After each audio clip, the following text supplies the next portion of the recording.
माननीय राज्यपाल महोदय के अभिभाषण पर बोलने का अवसर दिया, इसके लिए आपको धन्यवाद। जोहार। अभी मैं आसपुर विधानसभा क्षेत्र से जीत के आ रहा हूँ।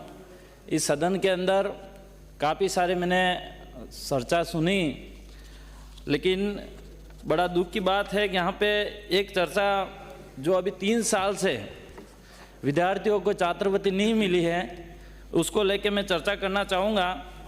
जो आज मैं ट्राइबल एरिया से आता हूँ और वहाँ पे कई विद्यार्थी हैं जो आर्थिक रूप से कमज़ोर होते हैं और नियमित विद्यार्थी रहते हैं। कॉलेज के अंदर बीएड करने वाले, एसटीसी करने वाले और डिप्लोमा और बीएड करने वाले, उन बच्चों की 3 साल से छात्रवृत्ति नहीं आई है।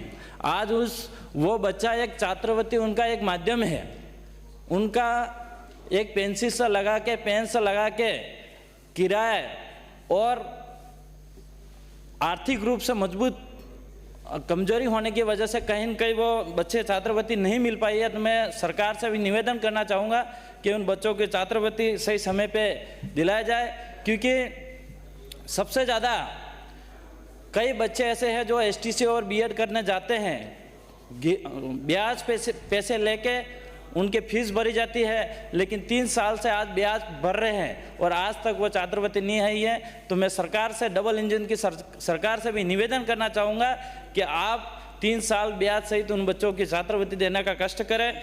इसके अलावा अभी पॉइंट नंबर 20 में जो चर्चा हो रही थी, हर गरीब की निःशुल्क अन्न की बात हो रही थी।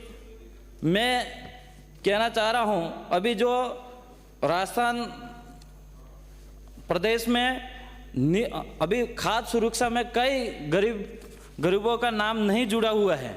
जो राशन कार्ड तो बन गया है, लेकिन खाद्य सुरक्षा में नाम नहीं जुड़ा हुआ, तो वो कब तक जुड़ा जाए और उन खाद्य सुरक्षा में नाम जोड़ के उन लोगों को अनाज दिया जाए। और आवास की हर सिर पर छत, जो आज मैं विधानसभा आसपुर की बात करूं तो काफ़ी सारे जो आज भी गरीब परिवार के आवास नहीं मिले हैं, जो 20 से 30% परिवार ऐसे हैं जिसके आज तक आवास नहीं मिले हैं। पंचायत स्तर पे समस्या बताई जाती है तो वहाँ बताते हैं कि आपके 50,000 का इंदिरा आवास है, आपका अपील में है। इस बहाने करते करते आज कई परिवार ऐसे हैं जो बिना छत से रह रहे हैं।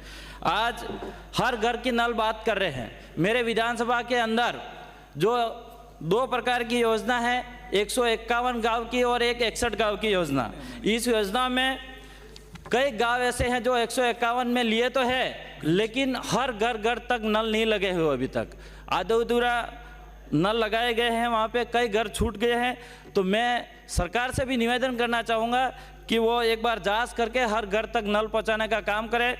और नल के अंदर जल तो हमारे सोमकमलाबा अंबा बांध जो डैम है, उस डैम से जो नल की पानी की सुविधा जाएगी, मैं सरकार से अपेक्षा रखूँगा कि हर घर में रोज़ाना नल की सुविधा हो।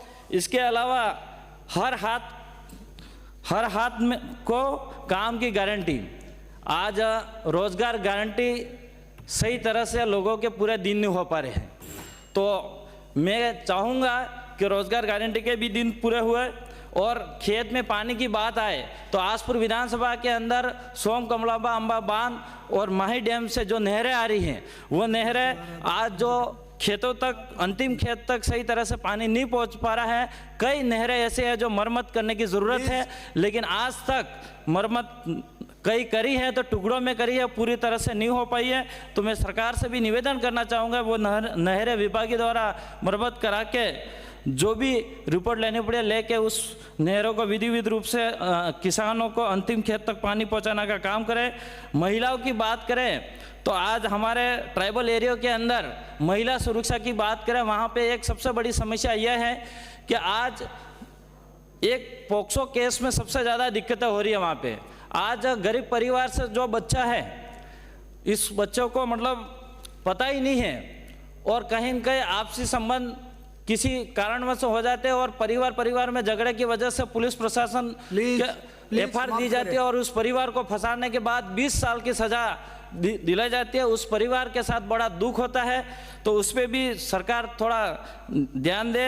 और केसाराम जी चौधरी,